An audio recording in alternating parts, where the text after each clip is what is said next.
ஓம் ஈஸ்வரா குருதேவா. மாமகரிஷி வேணுகோபால சுவாமிகளின் அருள் ஆசியும் அருள் சக்தியும் நாம் அனைவரும் பெறுவோம். அன்பு தாய்மார்களே, சகோதர சகோதரிகளே,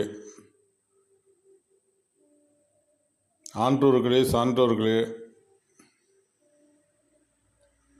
பெரியோர்களே, தியானவழி என்பர்களே, உலக மக்களே, ஞானிகளே, அருளாளர்களே, அனைவரையும் மனம் மொழி மெய்யால் வணங்குகின்றேன்.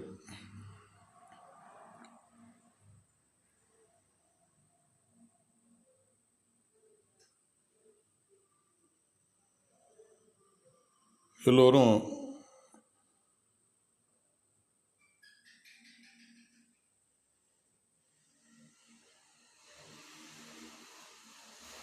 கொஞ்சம் சப்ஸ்கிரைப் பண்ணிக்க.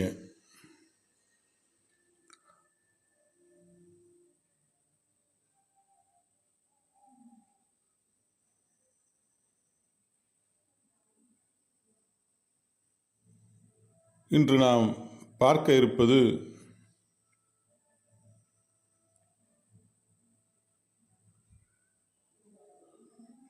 குருவிடம் பெற்ற அனுபவங்கள்.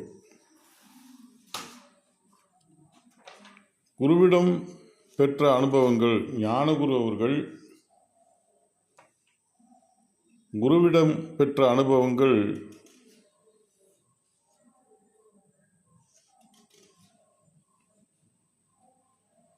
அதாவது எண்ணில் அடங்காதது. அதில்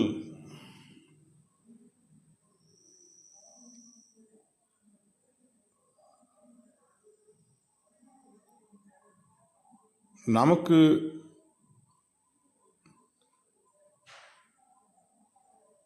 நாமும் உணரும்படி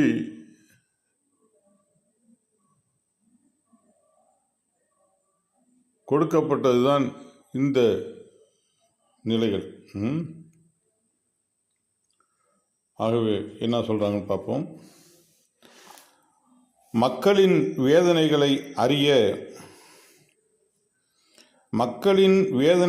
அறிய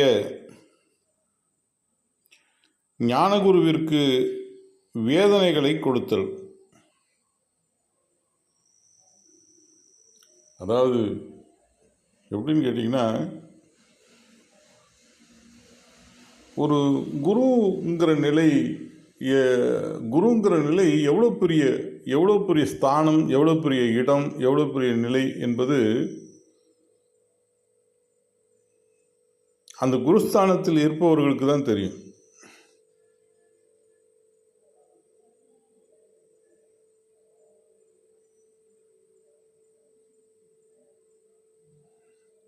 ஏன்னா எவ்வளவு அறிய வேண்டும், எவ்வளவு உணர வேண்டும், எவ்வளவு நிலைகளை வந்து கேட்பவர்களுக்கு தங்களை அண்டி வந்து கேட்பவர்களுக்கு உபாயம் தர வேண்டும், உபாயத்தில் சக்தி கொடுக்க வேண்டும், அதிலிருந்து அவர்களை விடுதலை செய்ய வேண்டும்.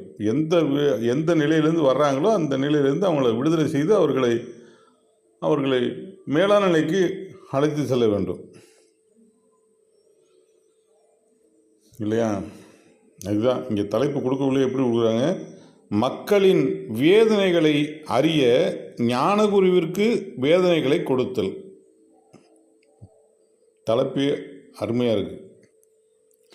மனித வாழ்க்கையில் மகரிஷிகள் தீமைகளை அகற்றி விண்ணுலகில் எவ்வாறு இன்று சுழன்று கொண்டிருக்கின்றனர், அவர்கள் உடலிலிருந்து தீமையை அகற்றிய நிலைகள், அவர்கள் உடலில் விளைய வைத்த உணர்வலைகள் சூரியனின் காந்த சக்தியால் கவரப்பட்டு இன்றும் நம் பூமியில் எவ்வாறு சுழண்டு கொண்டிருக்கின்றது, அதை நீ எவ்வாறு பருக வேண்டும் என்ற நிலையை உபதேசித்து அனுபவபூர்வமாகவும் உபதேசித்து அனுபவம் பெறும் வழியில் எமது குருநாதர் வழி நடத்தினார். எமது காலில் பல ஆணிகள் உண்டு. காலில் ஆணி இருப்பவர்களை கேட்டால் தெரியும். சின்ன கல் பாதங்களில் குத்தினால் கூட உச்சி மயிர் நட்டமாக நிற்கும். கால்களில் ஆணி உள்ளவர்களை தண்டிக்க வேண்டும் என்றால் சாதாரணமாக சின்ன பிரம்பு வைத்து கால்களில் அடித்தால் போதும். 10 அடி அடித்தால் ஜீவனே பிரிந்துவிடும் என்றால் அதன் உணர்வுகள் எப்படி இருக்கும் என்று தெரிந்து கொள்ளலாம். ஆக கால்நடை பயணமாகவே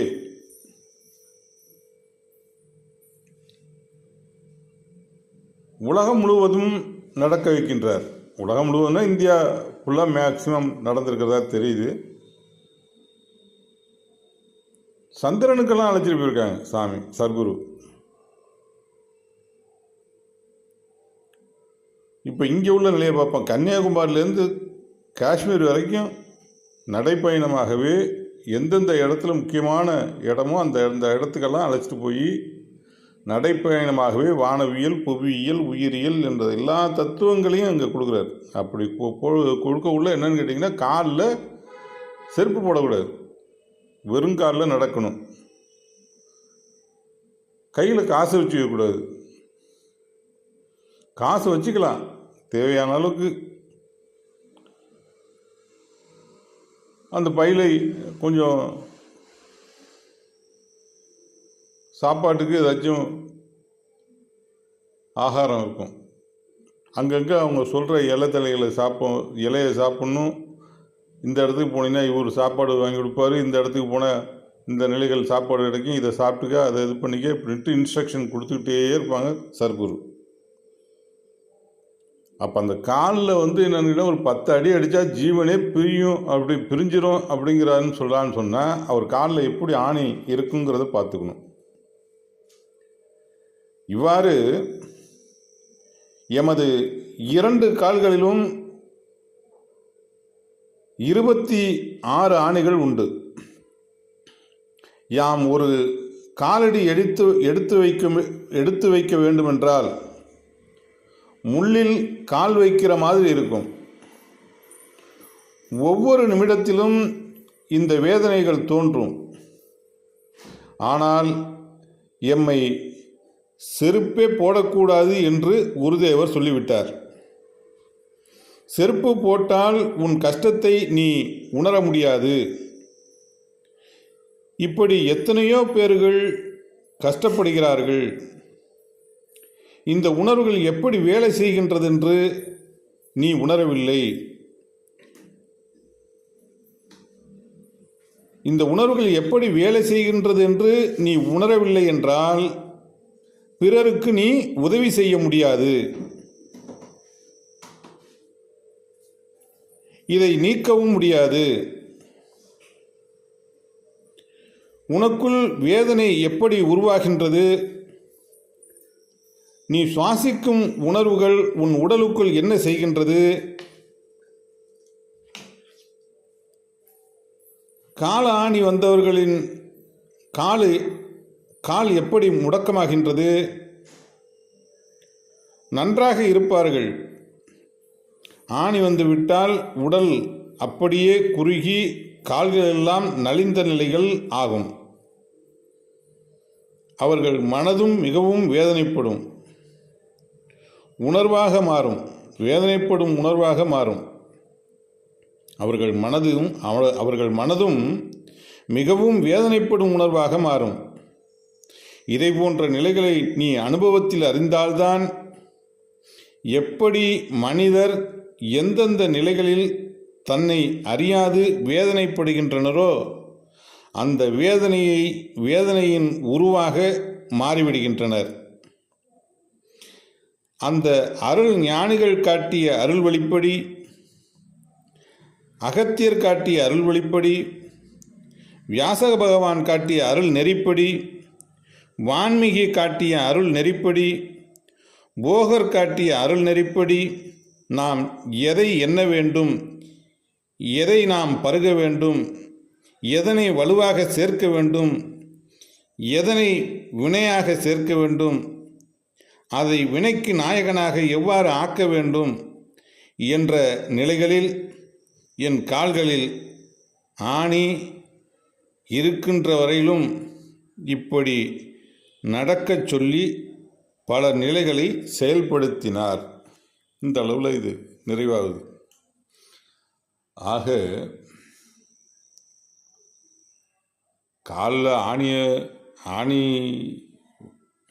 ஆணி உருவாகிறதுக்கும் காரணம் சர்க்குரு தான். எல்லாமே சர்க்குருன்னு சொல்லிட்டு இருக்கேன்னு நினைக்காதீங்க. அவரவர் சேர்த்த வினை தான் அவரவர் அனுபவிக்கிறாங்க. அந்த வினையை என்னன்னு கேட்டிங்கன்னா, அந்த வினையை நீக்குவதற்கு அங்கே ஆணியாக அதை உருவாக்கி வைக்கிறார். சர்க்குரு நிலைகள் பெருநிலைகள் இல்லையா? அப்போ ஒவ்வொரு காலிலையும் எவ்வளோ ஆணி இருக்குது? மொத்தத்தில் 20க்கு மேலே ஆணி சொல்கிறாங்க. ஒரு ஆணி இருந்தாலே அப்படி இருக்கும். அவர் சொல்கிற நிலைகள்லாம் எவ்வளோ பெரிய நிலைகள். இதுலேயே என்னன்னு கேட்டிங்கன்னா, இதே நிலைகளில் இங்கே பார்த்தாலும் நடக்கணும், பயிற்சி எடுக்கணும் அப்படின்னு சொன்னால் எவ்வளோ பெரிய நிலைகள். சரி, ஒரே ஒரு பாடலோடு இதை நிறைவு செய்து கொள்வோம். கல்லாத கல்வி வளர்கடலே போற்றி, கலங்காத காளி அருட்செல்வா போற்றி, பொல்லாத பொன்மாயை ஒளித்தாய் போற்றி, பூவையரை அன்னையென புகழ்ந்தாய் போற்றி, பல்லுலகுக்கு ஒரு ஞானம் படைத்தாய் போற்றி, பரம்பொருளைக் கண்டு உண்மை பகர்ந்தாய் போற்றி, எல்லோரும் அருட்குலம் என்று இசைத்தாய் போற்றி, ஓம் ஸ்ரீ ஈஸ்வரபட்டாய குருதேவனே போற்றி போற்றி, ஓம் ஸ்ரீ ஈஸ்வரபட்டாய குருதேவனே போற்றி போற்றி போற்றி போற்றி. ஓம் ஈஸ்வரா குருதேவா கருணை ஸ்வரூபா. இந்த வீடியோவை பார்த்து கொண்டு கேட்டுக்கொண்டிருப்பவர்கள் அனைவரது வாழ்விலும் அறியாது சேர்ந்த தீய வினைகள், சாப வினைகள், பாப வினைகள், பூர்வ ஜென்ம வினைகள் அனைத்தும் குரு அருளால், துருவநட்சத்திரத்தின் பேரருளால் பேரொழியால், சப்தரிஷி மண்டலங்களின் பேரொழியால் நீங்க பெற்று உங்கள் வாழ்க்கையில் உடல் நலம், உடல் பலம், மனநலம், மனபலம், தொழில் வளம், செல்வம், செல்வாக்கு, சொல்வாக்கு பெற்று செல்வ செழிப்போடு மன மகிழ்ச்சியோடு மலர்மணம் பெற்று மகிழ்ந்து வாழ்ந்த சக்தி பெற்று அருள் மகர்ஷிகளின் அருள்வட்டத்தில் வாழ்ந்து வளர்ந்திட அருள் புரிவாய் ஈஸ்வரா. ஓம் ஈஸ்வரா குருதேவா. குரு அருளால் எல்லோரும் சப்ஸ்கிரைப் பண்ணாதவங்களாம் கொஞ்சம் சப்ஸ்கிரைப் பண்ணிக்கங்க. வணக்கம். குரு அருள் பெறுவோம்.